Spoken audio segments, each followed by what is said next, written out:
എന്തൊരു സ്നേഹം, എന്തൊരു ഭക്തി. ബി.ജെ.പിയിലെത്തി ദിവസങ്ങൾക്കുള്ളിൽ തന്നെ ഭക്തി മൂത്ത് അസല് ബി.ജെ.പിക്കാരനായിരിക്കുകയാണ് പി.സി. ജോർജ്. പി.സി. മാത്രമല്ല, കൂട്ടിന് അനിൽ ആന്റണിയുമുണ്ട്. പ്രാർത്ഥിക്കുന്നു, പറനിറയ്ക്കുന്നു, ചന്ദനമണിയിക്കുന്നു. എന്തോരം കാര്യങ്ങളാണ് നടന്നത്. ഇനി തിരഞ്ഞെടുപ്പ് കഴിയുന്നതുവരെ ഇത്തരം നാടകങ്ങൾ ഇടവേളകളില്ലാതെ കാണാം. ഏതായാലും ശിവരാത്രി ദിവസം പത്തനംതിട്ട തൃപ്പാറ മഹാദേവ ക്ഷേത്രത്തിൽ ഒന്നിച്ചെത്തി ദർശനം നടത്തിയ പി.സിയുടെയും അനിലിന്റെയും വീഡിയോ ആണ് ഇപ്പോൾ വൈറലായിക്കൊണ്ടിരിക്കുന്നത്. ഇനി അവിടെ നടന്ന കാര്യങ്ങളാണ് കൂടുതൽ വൈറലായി മാറിയിരിക്കുന്നത്. പി.സി. ജോർജ് അനിൽ ആന്റണിയെ ചന്ദനക്കുറി തൊട്ട് അനുഗ്രഹിച്ചു. ഇരുവരും ചേർന്ന് നിറപറ സമർപ്പിച്ചു. അന്നദാന ചടങ്ങ് പി.സി. ജോർജ് ഉദ്ഘാടനം ചെയ്തു. ഇത്രയും കഴിഞ്ഞതോടെ അവസാനിച്ചത് വലിയൊരു തെരഞ്ഞെടുപ്പ് പ്രചരണമായിരുന്നു. ഒട്ടേറെ പ്രവർത്തകരും ഇവർക്കൊപ്പം ക്ഷേത്രത്തിലെത്തിയിരുന്നു. ശിവരാത്രി പ്രമാണിച്ച് ഇന്നലെ രാവിലെ ക്ഷേത്ര സന്ദർശന തിരക്കിലായിരുന്നു അനിൽ ആന്റണി. ആലുവാംകുടി, തിരുമാലിട ക്ഷേത്രങ്ങളും അദ്ദേഹം സന്ദർശിച്ചു.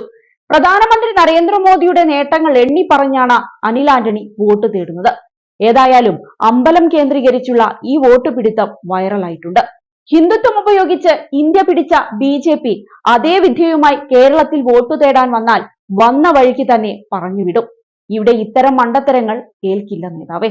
അതേസമയം എല്ലാത്തിനും ചുക്കാൻ പിടിച്ച് കൂടെ നടക്കുന്ന പി.സി. തെരഞ്ഞെടുപ്പിൽ പത്തനംതിട്ടയിൽ അനിൽ ആന്റണിയെ ബി.ജെ.പി സ്ഥാനാർത്ഥിയാക്കിയതിൽ അതൃപ്തി പ്രകടിപ്പിച്ചത് ഈ അടുത്ത ദിവസങ്ങളിലാണ്.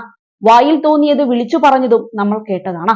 ഏതായാലും ഇതിനു പിന്നാലെ അനിൽ ആന്റണി ഈരാറ്റുപേട്ടയിലെ വസതിയിലെത്തി പി.സി. ജോർജിനെ സന്ദർശിച്ച് പ്രശ്നങ്ങൾ അങ്ങ് പരിഹരിച്ചു. പിന്നീട് പിണക്കം മാധ്യമ സൃഷ്ടി മാത്രമാണെന്നും പി.സി. പിണങ്ങിയെന്ന് ഞാൻ പറഞ്ഞിട്ടില്ലെന്നും അനിൽ ആന്റണി തട്ടിവിട്ടു.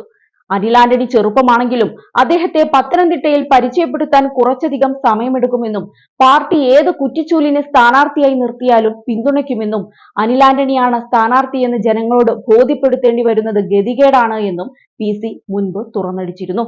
മകന് അപ്പന്റെ പിന്തുണ ഇല്ല എന്നത് പ്രശ്നമാണ്. എ.കെ. ആന്റണി പരസ്യമായി അനിൽ ആന്റണിക്ക് പിന്തുണ കൊടുത്തിരുന്നെങ്കിൽ കുറച്ചുകൂടി എളുപ്പമാകുമായിരുന്നു. താൻ സ്ഥാനാർത്ഥിയായിരുന്നെങ്കിൽ ഓടുന്നതിൽ കൂടുതൽ അനിൽ ആന്റണി ഓടേണ്ടി വരും എന്നിങ്ങനെയായിരുന്നു പി.സി. ജോർജിന്റെ പരാമർശങ്ങൾ.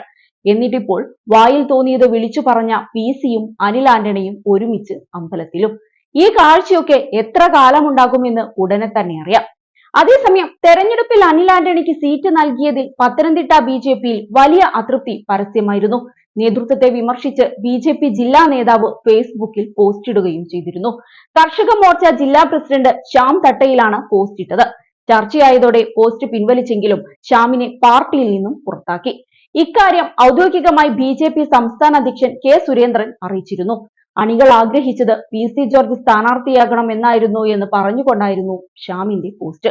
അനിൽ ആന്റണി 1,00,000 വോട്ട് തികക്കില്ലെന്നും സ്ഥാനാർത്ഥിത്വം പിതൃശൂന്യ നിലപാടാണ് എന്നുമായിരുന്നു വിമർശനം.